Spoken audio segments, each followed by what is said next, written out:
What's going on, guys? So today I'm going to be giving you my full thoughts over the newest rendition from the House of Zaharoff in collaboration with Justin from Stay Fresh Production, Soul Elixir. I'm really excited about this, guys. I think that this is going to be something that, at least in my opinion, is very special. So without any further ado, let's go ahead and get into it.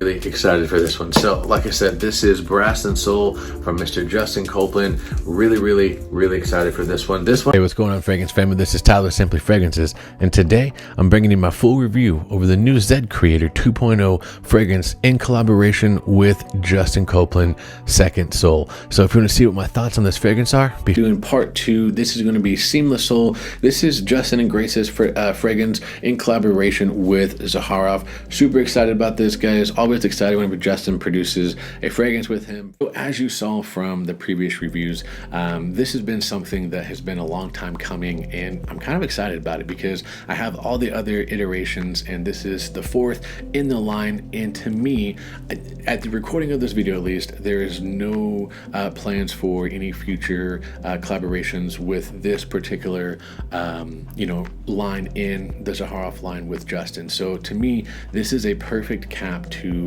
the story, and I don't know, I think they did a really good job on it. So let's go ahead and get into the box presentation, guys. Not going to spend too much time, but beautiful box presentation. It has the custom song that Justin wrote, and it definitely harkens back to that original Brass and Soul with that kind of leathery feel on the front.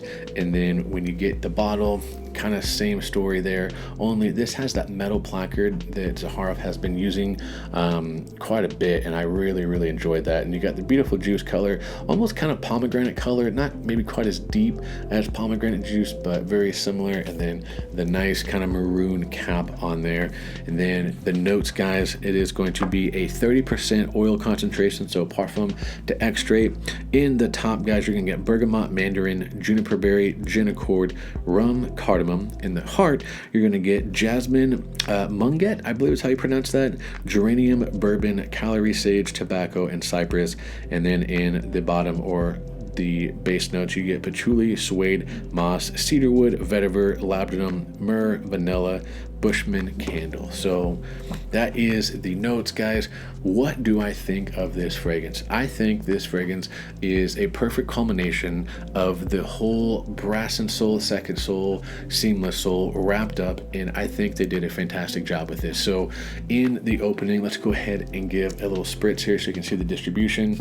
Standard Zaharoff distribution does the job just fine. Cap clicks into play, and then for some reason people don't know this yet, but instead of pulling this directly up, give us this little twist and pull up, and the cap comes right off. So anyways, as I was saying with the notes, what do you get from this? What does this fragrance smell like? I think that they've taken Brass and Soul and Second Soul and did a perfect blend. Now, that's kind of what this fragrance is supposed to be a little bit, is they've taken some of the notes from Brass and Soul and amped them up a little bit, had the oil concentration revved up a little bit. So what this does for me is it takes the opening of Second Soul and the opening of Brass and Soul and does a perfect mesh, and you get that bright mandarin and juniper and the gin and that bright freshness, while having that kind of deep, rich, more warm sensation that you get from Second Soul. And I think they've done it just absolutely outstanding. And this, to me, guys, is it is a perfect end to a story. So obviously you can see on the thumbnail the story is complete. As I've said, at least at the recording of this video, there's no further plans to continue at least the Brass and Soul line with Zaharoff. That's as far as I know. So this is the 4th iteration, and I think that they've just tied that together so well, because the first Brass and Soul was like the starting act. The second act was the second act, but then also finding that soulmate, that second soul to your soul. The Seamless Soul was 2 souls coming together, creating another soul, and then you have Soul Elixir, which to me, the picture that I get, okay, this is what I get from it. you have the first and second act, and then after the show is done, this would be, in his case, Justin and his now wife Grace meeting, and then that connection that they're feeling after the show. It is all of that show wrapped up into a bottle, and that is at least the story that I get off of this. Now, what's really cool about this, so you get that bright, fresh, minty, like from that geranium, kind of minty, citrus opening, but then you get that tobacco, the rum, the celery sage, a little bit of vanilla in there, and it gives it this base warming quality, almost not barbershoppy, but this warm shaving foam, fougere like quality without being like a barbershop, right? And so you have that warm sensation, the tobacco, the rum, the cedarwood, the vanilla, all coming together and just smoothing this out. And I think from Brass and Soul to this, there is a little bit of an astringent note that I've always gotten from the Brass and Soul, something a little bit sharp. And then with this, it's rounded that off, it's smoothed it out, and it's just the perfect opening to both of those fragrances together. And then, like I said, that warming tobacco, cedarwood, vanilla sensation, that just smooth base that you get with Second Soul. I think this is fantastic.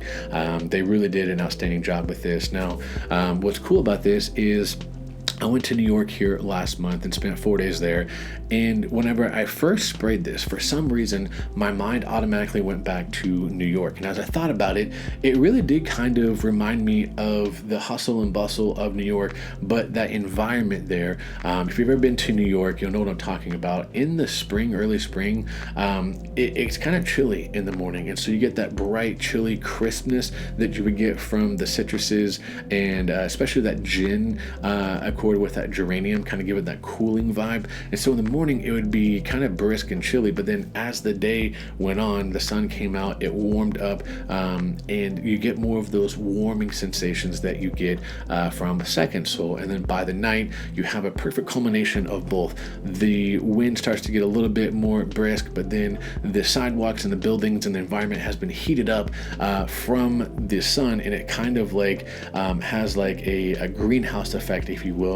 The environment is still warm, but you get the cool breeze, and that's what I think this does so well, is it meshes those both together so beautifully. So it reminded me of my experience with New York, the sights, the sounds, the smells, just the environment, the hustle and bustle. There's a lot going on. It tells a big story, but then at the finish of it, it just puts a little bow on it and ties it together so well. So this to me is a outstanding fragrance. I've really enjoyed wearing it. The projection and longevity, it's going to be different for everybody, but for me, in my experience, I get a great solid projection for the first hour to hour and a half, and then after that, it doesn't become a skin scent. I'm not getting like a huge, like, you know, just beast mode kind of experience with it, but I do get wafts of it throughout the day. From my experience, I get around that 6 to 8 hours, but other people around me in that 10 to 12 hours even said when I walked by them, they could still get a faint waft. So, you know, I don't know if I want a nosmic to it or what the case was, but 6 to 8 hours was where I could kind of pick it up, and then after that, not so much anymore. People around me still able to smell it. The sillage is absolutely insane with this. I was walking through a truck stop, and the people who were walking behind me could smell me all the way through the gas station as I paid for the gas and, you know, other gas station waters and snacks and stuff like that. And so the sillage, insane. The seasons to wear this, I do think this is a great 4-season wear, all seasons. Maybe the only caveat, if you're in the South and it's really hot and humid, might be a little bit thick and sticky for those kind of scenarios, but other than that, I think it's a fantastic all year round. The situations to wear this, I think you can wear this anytime. It's a Swiss Army knife. You can wear it dressed up, casual, going on a date, going to church, or just to run errands and smell good. So I think they did a fantastic job with this one. Unfortunately, this is discontinued and sold out. I think they sold out within like 15 days, something like that. Less than 20, I know that for sure.